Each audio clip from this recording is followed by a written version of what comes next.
Comment réussir son elevator pitch? On vous explique tout dans Tips and Tricks et notamment comment le structurer et les points à mettre en avant. Un elevator pitch, c'est une présentation éclair. En gros, l'idée c'est que vous avez près de 2 minutes, le temps d'un trajet en ascenseur quoi, pour convaincre votre interlocuteur de l'intérêt de votre projet, produit ou votre propre personne. Petite précision in case of, cette présentation vitesse grand V n'a pas à se faire dans un ascenseur. Vous imaginez en mode aller-retour dans la tour de la terreur? L'angoisse. L'elevator pitch peut en effet avoir lieu lors d'un entretien d'embauche ou encore à la machine à café quand vous croisez un big boss pour présenter un projet et on croise les doigts pour qu'il aime son café bien allongé. Ça peut aussi être à l'occasion d'un after work, sur un salon, etc. Vous l'aurez compris, l'elevator pitch peut servir à tout moment. Ouais, même lors d'un dîner entre potes quand vous voulez les convaincre que le double de Nîmes c'est la base. Canadian tuxedo anyone? 2 minutes, ça passe vite. C'est donc important de ne pas arriver les mains dans les poches et d'être ready à présenter le pitch du siècle. Que vous deviez convaincre un recruteur de vous embaucher ou un investisseur de financer votre nouvel album solo, la structure est la même. 1. Capter l'attention, 2. Susciter l'intérêt et 3. Donner envie de passer à l'action, bref, un peu comme un date. Pour y arriver, il faut commencer par une phrase forte. Comme dans un film, si la première scène n'est pas catchy, il y a de grandes chances que TikTok prenne le relais. Et pour éveiller l'intérêt de votre interlocuteur dès le début, vous pouvez par exemple poser une question. Comment réussir son elevator pitch?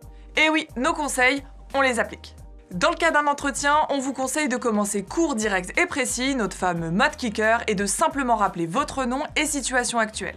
Évoquez ensuite votre parcours, mais dans les grandes lignes, seulement ce qui fait sens. Le but est d'aborder les points essentiels, pas de faire une liste de tout ce qui s'est passé dans votre life. Donc, le stage de 3e chez l'oncle Roger, le coup de main donné à votre asso quand vous aviez 14 ans, les pelouses tondues du voisin ou les chocolats vendus à la kermesse de primaire, c'est un no-go. N'hésitez pas à mettre en avant 2 ou 3 éléments précis et surtout pertinents pour votre interlocuteur. Ça montrera votre niveau de précision et d'investissement car el diablo se cache toujours dans les détails. Insistez ensuite sur une expérience qui vous a particulièrement marqué et expliquez pourquoi. Toujours de façon concise et efficace, en mode kicker, on vous dit.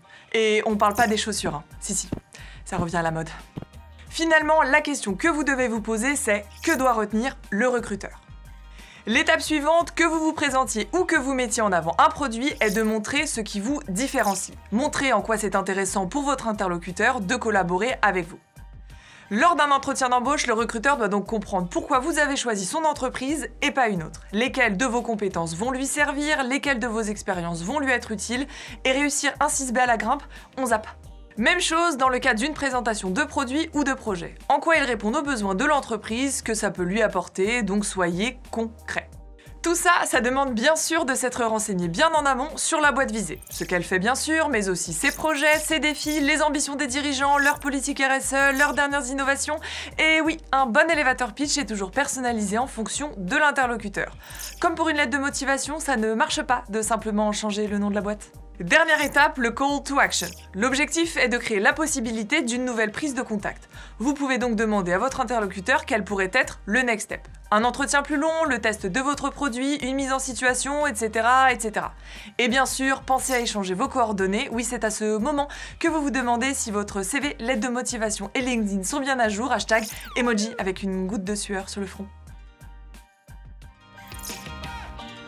Un elevator pitch se prépare et se répète, et pas comme Marion Cotillard dans Batman. Mais bon, il faut quand même garder un peu de spontanéité, genre là, moi, j'ai mon texte sous les yeux, mais à tout moment, je peux partir. Bah c'est la même chose pour un elevator pitch. Ça le fait pas d'avoir l'air de réciter un texte appris par cœur.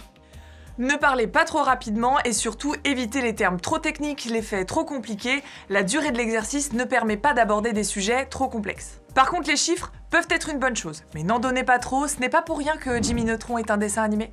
Privilégier un langage imagé, des métaphores, des comparaisons, c'est souvent percutant. Ça va de soi, mais n'oubliez pas d'être enthousiaste, de sourire, de bien regarder votre interlocuteur dans les yeux, d'être vous-même quoi. Et avec tout ça, c'est sûr, personne ne résistera à votre pitch. Et si vous souhaitez aller plus loin, on vous conseille notre article Entretien 3 étapes pour se présenter en 3 minutes, mais aussi l'épisode Les éléments d'un bon elevator pitch du podcast En Manchette.